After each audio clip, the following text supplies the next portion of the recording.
when they see you, then if they don't understand you, then they're gonna label you. you Yeah. know? So yeah. You know, my brother, Mhm. I always tease him, man, call me weirdo. But that's cool though, because I'm a different type of dude. Mhm. I have a broad array of things that I Mhm. like, and Yeah. I don't know. If you like me with music, Mm-hmm. I like all music. Yeah. If you get on my phone I'm some country on there. Mhm. I love 80s rock, 70s rock, Yeah. R&B, soul, rap head. Yeah. I always tease my kids at school. I tell them, y'all listening to my music, and they be like, "What you mean? That we made that." Yeah. Yeah. Got some diversity, so that's Yeah, good. That's yeah. good. That's good. Ladies and gentlemen, welcome to the NBM podcast, episode number 6. We on our way, still in season number 2. Yes, sir. Got a good brother of mine. Can't call him a friend. He's really family to me. Yes, So he's family to me. Mhm. Member of the congregation locally here at Virgin Street. Brother Kevin Gordon, man, how you doing, bro? You doing all right? Good. Yes, sir. Hey. Yes, sir. Yeah, this is different. Mm-hmm. Like I told you earlier, this is I've done sports stuff all the time, but this is talk a little history and a little different. It's different. Yeah. But it's cool though. Sure. Love the setup. Mm-hmm. I'm gonna tell everybody out there now. This is, man. I told him when I came in, I'm looking around. I'm like, man, I feel like I'm at ESPN or something. What? Ryan got this thing set up in here, just boy. Appreciate you, bro. Appreciate you, man. It's a blessing to have you on and just to talk some of your expertise. So, for those of us who hasn't caught it yet, tonight we are talking Black gospel, the transition with African American history and Christianity. If you are an African American or if you're of a non-Caucasian descent, you may have found just some issues being in America and being in what is often called in, I guess you call it the Atlantic slave trade, the white man's religion. And so I'm putting that up because we're going to dispel some of those myths. And I think it's important to have someone who is an expert in that. And so we have someone who has a specialty in that. Yeah. It is a passion of yours, something that you're very, very passionate about. And so we're glad to have you on, man. Glad to be here. Yes, glad sir. To be here. Yes, sir. You ready to jump into this, bro? Oh, yeah. Let's go. Cool beans. Also, let's do some troubleshooting here. There's one thing I didn't set up. So as we mentioned, one thing we're trying to do more of this season with season 2 is do more episodes that are live in real time. So as we would troubleshoot and get things together, there's one thing that I didn't set up yet. I want to see how it looks. Let's see how it looks. Yep. So we need to fix that. All right. So we need to fix that. So we're not gonna go to that screen because we need to change that one. So, but the main thing is when you have your comments, pop them in real time. So we have She Ready says, "Hey Kev and Ryan, good to have you on." Hey. So let's go ahead and make that adjustment. Let's pop them on right down there. Cool. All right. So if your comments come in, we'll put you in. All right. So let's hide that. There we go. Sister Carla, what's up, cousin? She says, hey, LOL. So she already laughing hey. in as we're getting in. Good to see you, family. You ready to jump to this, bro? Yeah, let's go. Cool beans. Number one, as we kind of mentioned, what drove you to major in history? History. As a child, I've always liked to, I was a reader. I got in trouble a lot. Okay. I was hard-headed, bad, and part of my punishment was you got to go to room, you got to read, and you got to write in the dictionary. Okay, that's my thing. Yeah. You got to write, but I love reading. Still to this day, I read. Growing up, Stephen King. When I was in high school, they asked you as a senior in high school to choose your favorite author, and I chose Stephen King. Crazy thing about it is, Talisman, Pet Sematary, Carrie. You know, you can go through all of Stephen King's books that they made into movies. Pretty much I've read all of them. Okay. The book is way better Yeah. than the movie. And the crazy thing about it is I don't like scary movies. Okay. But I read the book. But, you know, Yeah. me and my wife and we my daughter will come home and they're picking movies for us to watch. And I'm like, nah. I'm not, I ain't. Then you definitely wouldn't like my brother because too he loves scary movies. Oh, Like that's his thing. He absolutely loves it. So no, that's good. It's good to, you know, obviously in the religious context, one thing we talk about studying, we always talk about context. So, you know, before we jump into your expertise, it's important to know why that's important to you, how you kind of got in that space. I'll be honest with you. I didn't appreciate history until I got ministry. Yeah. I didn't, you know, I mean, what person, and you may have some people out there who say it, but I don't know anyone that was like, hey, my favorite subject is history. Me. Okay. Okay. But let me say this though. Let me say this. I was the type of kid, like I said, you know, we were talking, you know, just kind of chopping it up a while ago. And I don't want to use the term weird. I was just me. Yeah. And even though my brother might call me a weirdo, but you know, that's just him. But history to me, and when you read, it came to life. Yeah. I could see it. I had a real active imagination. Okay. And that kind of led me into history because I could see it. I could see the battles. I could see the soldiers walking down this, or I could see the Atlantic slave trade, you know, the triangular trade. But I could see it. I could almost put myself there. Yeah. So when you can kind of put yourself in it, it makes it come to life. So Sure. it made me like it as a kid. Now, did I like math? No. But history just, I don't know. It just comes to life. And it leads into with the Bible, you know, when you look like last night, Wednesday night, we were talking about Capernaum. You know, those are cities that are still here. Yeah. We can go and physically see where Peter's house was, and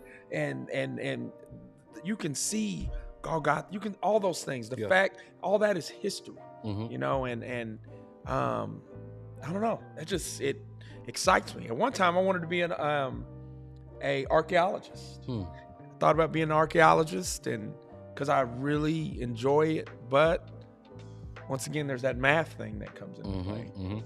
And I was like, well.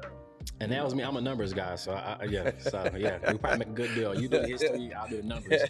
But yeah. So like I said earlier, I didn't really appreciate history until I really got serious about ministry. Yeah. Because obviously, anyone who is a student of the Word of God, there's a lot of history involved in that, and so you have to really appreciate history in order for it, you know, like you said, to make it come to life, man. So as we move forward in this thing, man. So one thing that I'm curious about, like you said, you talk about history, so you kind of have a broad range, but obviously you're an African American.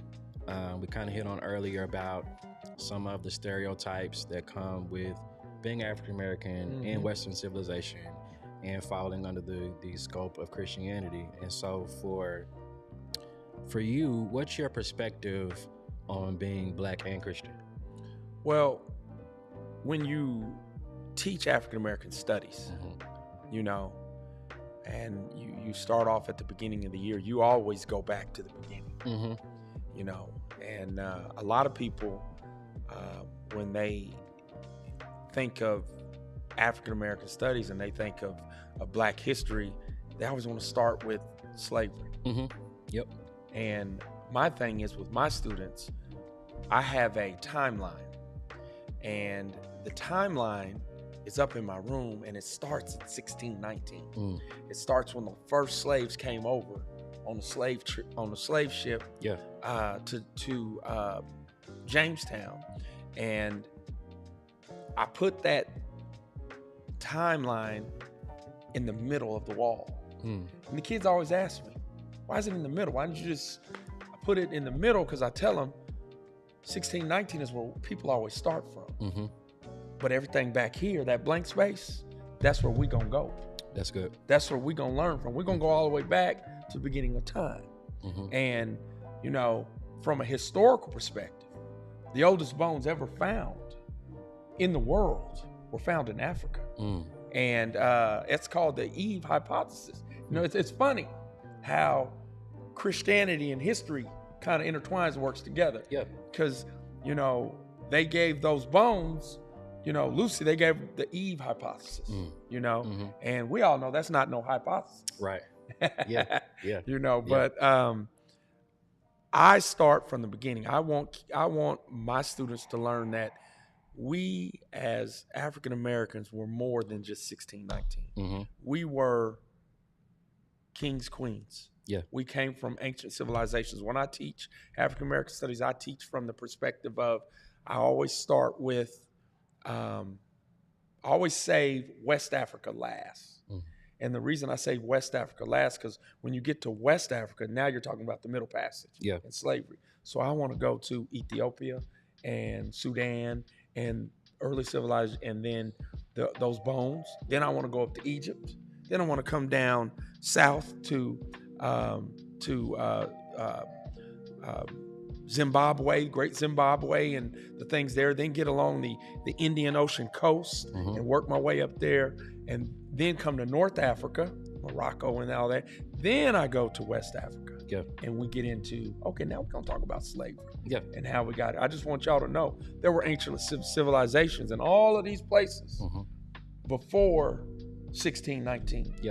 And we were kings and queens doing our thing before 1619. So being black and a Christian, to me, my barber said, you know, are you going to do a podcast? I said, yeah, I'm doing a podcast with Ryan, you know, you might do that. And I was like, you know, I've heard people say that that's the Christianity that was, that's that religion that was pushed on us. I disagree. I disagree with that. You know, Ethiopians are in the Bible. You know, Christianity has always been here. Christianity was in Africa. So sometimes when God does things, and it's still there. When God does things, he takes his people who might be lost and places them in situations. If you look, his people were placed in bondage for this amount of time over here and this. And I view that as there was a purpose for us to get over here. Now, all the wrongness and all that, that's a real thing. We have to, you know, we want to be sensitive to that and acknowledge that that's a real thing. But when you look at, I love how you pointed out Ethiopia, because I mean there's scripture talking about the Ethiopian eunuch. I mean that's written hundreds and thousands of years well before the Atlantic slave trade. And so I think one thing that true study of history has taught us is that we can't just look at what the media feeds us. That's right. That's right. And that's the thing about history that makes it so uninteresting, because you have to do some work, you know? And I think we're in an era where we go to social media first. We talked last night in Bible study about Google. You know, we just Google everything and it's given to us. But when we talk about history and being a student of it, being appreciative of it, it requires some work if you're going to find real meaning and real content. So if you didn't get anything else from that whole spiel, this man is well versed. I'm all right. He's well versed. History in general, but especially African American history, and just of course our migration. And let me say this, Ryan. Let me add this. We as Christians, when we study, you always want context. You want to know what, like we were talking about Capernaum. So whenever I'm Wednesday night, you might see me, and it looks like that's because I'm looking. The background of what's going on at this time frame, and why was Capernaum? What was this city? Where it was located? You know, and why was Jesus there, and different things like that. That, to me, this is just me, makes the story come to life. So beautiful. Love it. And perfect. That just encourages us. I mean, I know history again is not the most interesting topic, but when you start to really dive into it, I love history because it creates a sense of identity, if you will.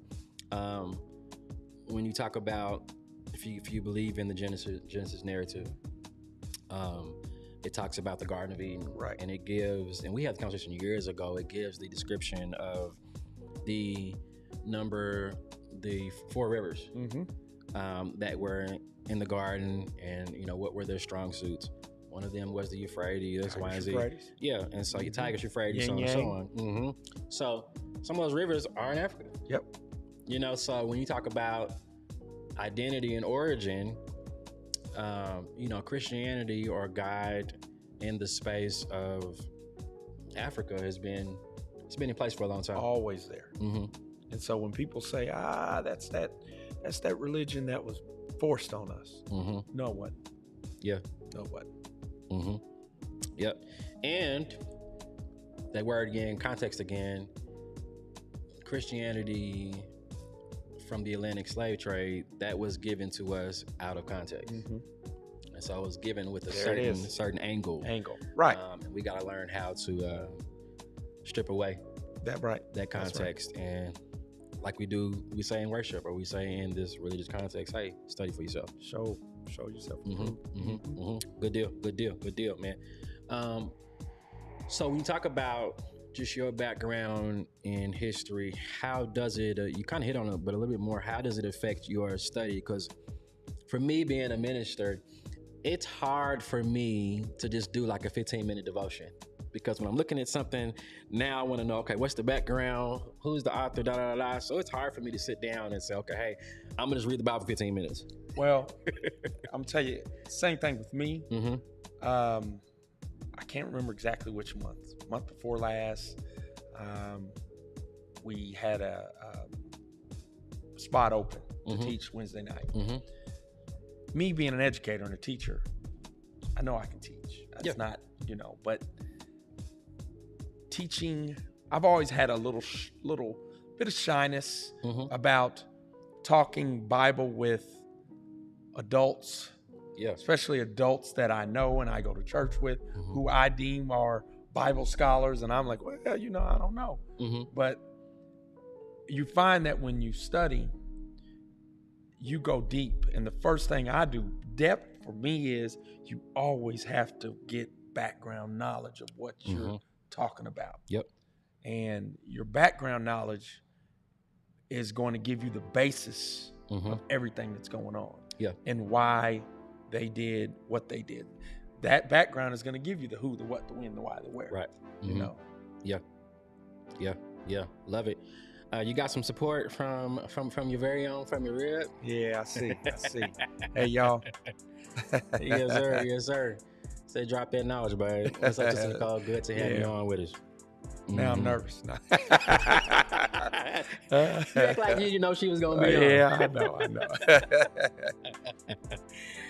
Let's light it up, man. We know we are in the midst of a playoff season, man. Y'all see the hat? Let me show it to y'all real quick. Man. Yeah. In case y'all can't see, y'all see it. Thunder up. Y'all see it. Thunder up, baby. Thunder up. Let's man. go. Yeah, it's been a hard journey. Since we let go of all of our key players, and so I'll be honest, man. I didn't think Presley knew what he was doing. He's a bad man. He knows. That man can draft. Yes, he can. Yeah. Now here's the deal, though. He can draft. He can create. He's it's like a gumbo. He's got the sausage, the shrimp, the rice, the crab legs, or whatever you're gonna put in it. He's done it twice. Yeah. He done got that mixed down twice and got two teams. He got the secret sauce. Yeah, but now we got to get over that hump. Yeah. Now we gotta keep our people. That's the key. Yep. And I think that worries me about our Thunder, because Oklahoma City is a small market, and sports is my other thing. I'm a coach, and we're a small market, and it's hard to keep big time players in a small market because you don't have the things that LA or New York or Chicago or Houston that they're going to have. But Presley's done an excellent job. This current group, man, SGA's boy. SGA and Thin Man and all of them. They're just, I'm like, woo, man. I love the commercial that those two are on, you know. Just watching the progression of those are, and I'll be 54 June 21st. And when I say this, I know they're men, but those are kids. Yeah.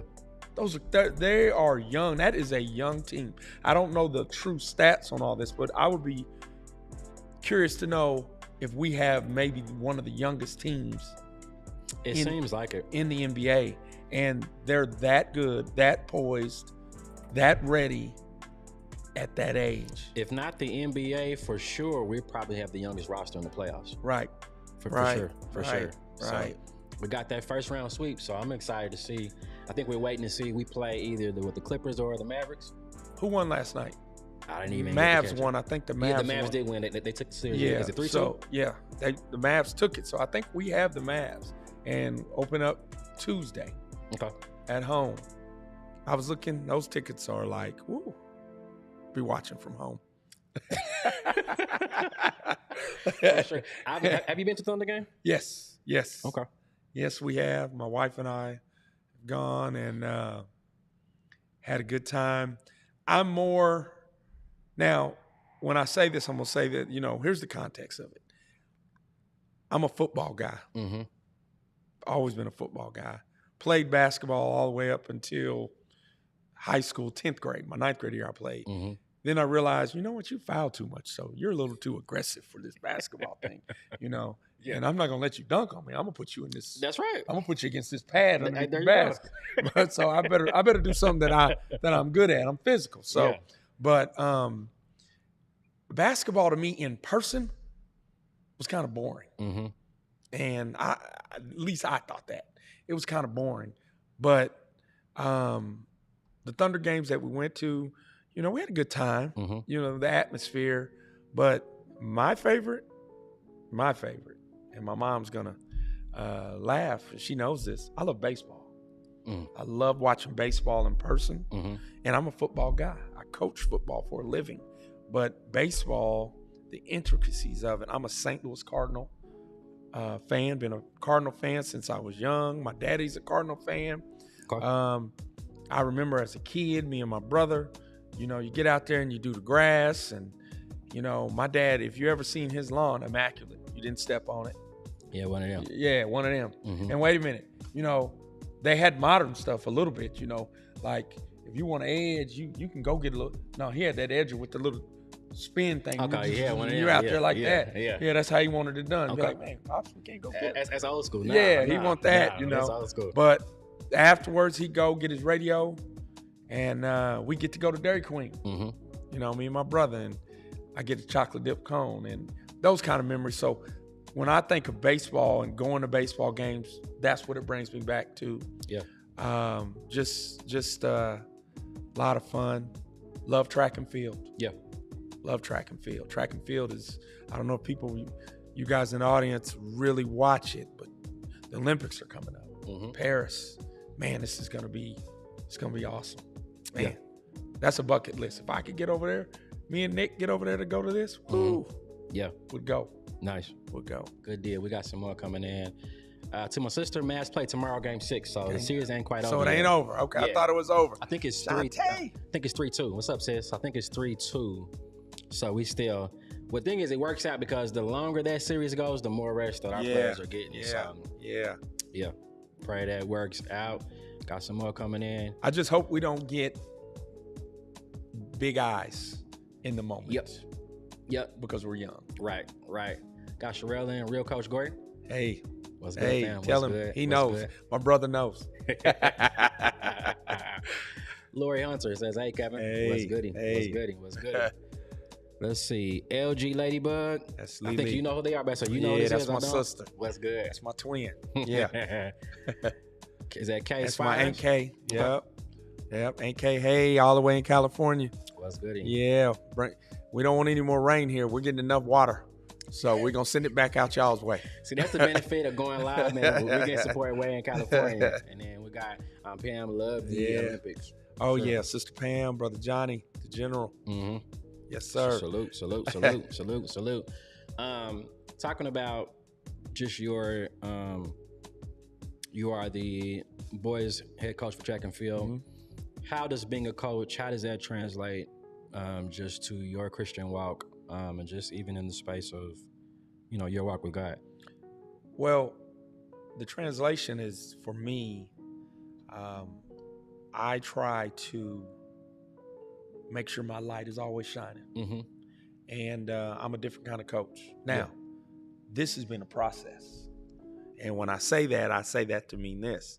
You ask my kids now, 31 years in the game, 30 years I've been doing this thing. They're like, man, Coach Gordon is not that coach that he's not going to cuss at you and all that. Now, I'm not perfect. Yeah. So you go back, and my brother will laugh, but you go back 31 years ago, I get you. You know, but it was always within reason, though. I wasn't, just ignorant. I just want everybody to know. But I want my kids to see God's light in me. Sure. I like to pray with my kids. I didn't this year, but at East Central Fellowship of Christian Athletes I used to run that at East Central High School. And, making sure you get God introduced to everyone, especially kids. Yeah. Because we live in a generation now that a lot of kids aren't getting God. Sure. So, and with your job, you have to really be careful because you can't do and say everything. No, you cannot. And I remember I took the head football job and district AD at Okmulgee, and I was there for 4 years. Loved my time in Okmulgee. Shout out to my Okmulgee people. Caught a little flack because I prayed. Yeah. Prayed before the game. Inside, of course. Prayed outside on the field afterwards. Yeah. And you can't do that. Yeah. I had a couple, Yeah. And I understand, but the beauty of that whole thing is I had a strong school board. And they were like, no. Keep doing what you're doing. And, well, what about the other religions, this and that? Well, like I always start, if this is not, you do not have to be a part of this. Sure. This is only for. And then as I've gotten a little more seasoned, I get different people now to come in. Sure, yeah. So I can get, you've came over and talked, Ben Harvey, who works with our kids, they need to hear it. Yeah. And they need to see it, and they need to see how you live it. A friend of mine, Coach Patton, he's like always talking about how we are with our, man, we're good men.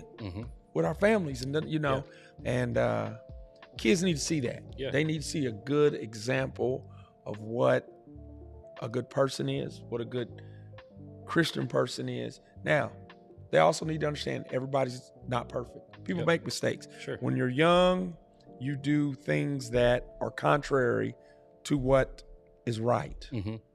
But that's part of growing up. Yeah. And that's a part of maturing. And that's what kids need to learn. You're going to make mistakes. Yeah. But what we as adults need to do is we try to limit those really, really bad mistakes that'll get you in trouble. So, because we got a lot of kids that are just out there just willy-nilly doing whatever. They're the adult, the kid, the counselor, all the above. All the above. So, I want them to see God in it. We appreciate that. And that's important because when you look at our society and where we are today, it seems like the more we live, the further we get away from God. It's amazing how, and I get it, just the way society and the laws have progressed or digressed, whichever way you want to look at it. But it's amazing how, we'll shun things like that, but you have on the dollar and God we trust. And it's like, okay, is that really, is that just something that we are saying, or do we actually believe in that principle? So kudos to you. I mean, it's a challenge, obviously, to navigate being in the world, but trying to come out of the world. And I'll say, Brother Gordon talked about, you know, how many years you been in the coaching game? 31. 30. Okay, about 3 decades, right? 3 decades. I'm old. Yeah, so I've come to the games, and I've seen him outside in his element. Yeah. You know what I mean? So he definitely gets with it in a good way. I'll get down now. Yeah, I'll get down. Love it, man. Love it. We got some more support coming in. Aunt Helena. Yeah. So it's hey, Kevin. Good to see you. Love you. Good to have family on. You mentioned your brother. He showed up. There he is. What up, Chris? Yes, sir. What's up, bro? Fellow coach as well. Yeah. In the Houston area. And then, as he said, time changes things. So that's for sure. Definitely That's does. for sure. So as time progresses, some things advance, some things digress. So, you know, just depends on how you're looking at it. Yeah. Man. But you know, time changes things. Yeah. When you're dealing with kids, all of us were kids at one time. Mm-hmm. All of us did just silly stuff, dumb stuff. Mm-hmm. You did it because you thought it was the right thing to do. Right. And as you grow, Or you just wanted to do it. or you just wanted to do it. Sometimes, yeah, you knew it was the wrong thing to do, but you you wanted to didn't do care. it anyway. You- But you- guess you what? didn't care. Adults still do that too. Okay. Yeah. Adults. Let's, Yeah. let's not be so hard on these, Yes, on on these them kids, man. kids. Like, oh, you got Yeah. But the reality is, like Kevin said, hey, some of us in that same boat where you know good and well what you're doing. It's wrong, Yeah. not appropriate. But hey, you got those desires. That's You know what I'm right. saying? It's called flesh. That's it. It's called flesh. We have this flesh all around us, and it's sinful, and you fight it. You don't give it, like Brother Matt would always say. You know, you don't give into it. You always fight it. But at the end of the day, you're gonna fall short Mhm. because there's no perfect person. There's only Sure. been one perfect person That's walking it. this earth, and none of us are perfect. So if you see somebody perfect, let me know, because I'm gonna run because they ain't perfect. Tell him. Got some more support coming in. Brother Bobby, what's good? Hey, He says, Brother I Hill. love the wisdom that you brothers are putting out there. Good to see you, bro. Good to see you, Brother Hill. Glad to have you on with us. Who else we got? M. Adams. Slim, that's my cousin. That's Kim Folk. What's good? Yeah. What's good? Have I met him? Yeah, Marcus, Okay. Rochelle. Yeah, what's up, cuz? Mhm. Yeah, Good stuff, man. Good stuff. Last that week. joker right there. Yeah. Him and my brother. Mm-hmm. They used to call me weird. Them is two weirdos right there. So what you're saying is they were projecting their weirdness on you. Yes, and here's the thing: when we were kids growing up, my brother Chris, me, Marcus, my cousin Craig, my cousin Michelle and Jamie and them, we'd all go over to Uncle Frank and Aunt Bobby's house and everybody eat after church, 9th and S Street, Church of Christ. That's where that foundation was built for us. And we go over to Aunt Bobby's afterwards. My Uncle Frank was an elder and a deacon, and we talked about that, you know, and that's who I looked up to, Uncle Frank. Yeah. Because, you know, Uncle Frank, man, he was about that business. And he was my guy. And then Aunt Bobby, that's my mom's oldest sister. You know, she was like a grandmother to me. Yeah. Now, Marcus, that's his grandmother, but that's my aunt. But you know, the crazy thing about it is they always laugh and say I was her favorite. I was. But There's no identification. yeah. But them jokers would always do stuff to get in trouble.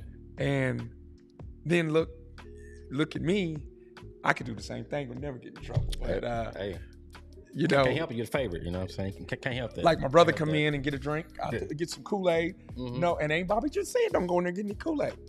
So him and Marcus, what they do, they go in there, pour a big old cup of Kool-Aid. Here come Aunt Bobby. You can hear her coming, holding her thing like this, and feet dragging with the mouse shoes. Which one of y'all done went in? And Marcus slide the cup over near me. They slide it, and they slide back. Aunt Bobby, look. I didn't say nothing. Baby, you must have been thirsty. Good stuff, man. Good stuff, man. Those memories are important. I think these sessions are important. That's one of the reasons why we have this platform, is to show like, hey, we we're children of God. Yeah. We're believers. We love God, but we're also human. Yeah. We have our background. We have our context, as we talked about. So it's important to show that side, so that way people can see, hey, we're everyday people like everybody else, man. Like everybody else. Finally, just getting back to the main thing, we've been talking about earlier in this session, just the reality of being an African American in America, obviously, and being Christian. There's a lot of stigmatism and stereotypes that come with that. What's some final thoughts and advice that you can share? Well, first and foremost, the beauty of this thing is we serve a God that controls all things, knows all things, does all things, answers all things. So as long as you try your best to keep God first in your life, everything else will take care of itself. Now, it's a process as you grow and you get stronger in your faith. Things that you worry about when you're younger, as you get older, you don't worry about it. And my advice would be, keep God first in everything that you do, your marriage, your job, when you're riding down the street in the car and somebody cuts you off. I've been there, and you want to, Same. Keep God first, because as long as you keep that basis of God first, everything else will just fall in order. God, he takes care of us. Yeah, he does. And, we live in a world where people are always not genuine. One thing, I am who I am. I'm a loving, genuine person. That's just who I am. Yeah. I'm a little different, not cool like my brother and mom. I'm not, that's not me. I'm just who I am. And when the world throws darts at you and things that are intended to do harm or hurt to you, God has a way of just taking what they do and turn it around and make things okay. So keep God first. Good. Love it, man. We appreciate you just coming on, taking the time to come and sit down. Like I said, something different, but I'm glad you kind of out of your comfort zone, man, and made it happen, bro. Oh, let me add this real quick. To all those people that think you're weird because you like Star Wars and Star Trek and all that stuff, no, you're not. I love that. Loved it since a kid. So to my brother and Slim, yes, sir. Live long and prosper. Good stuff, man. We got some more coming in. Your brother said he is still the weird one. I'll take that. I'll take that as a compliment. Yeah. But Mom came in. Beautiful job, Kevin and Ryan. Love you both. Mama. Good to see you. Good to see you. Ain't Mom. Alice. Love you.